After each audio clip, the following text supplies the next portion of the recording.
How to save the DXF file. Open File. Export DXF file. Choose a location to save the file. Click it. Edit the file name. Location. OK. Select the file format. Use it normally. Select the pattern to export. You can use the same options as I do. Click it to choose which software to open it with. Open it to select the size.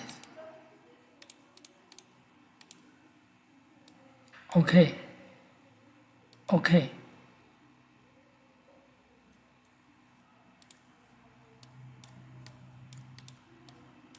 Copy DXF on IL files to customers.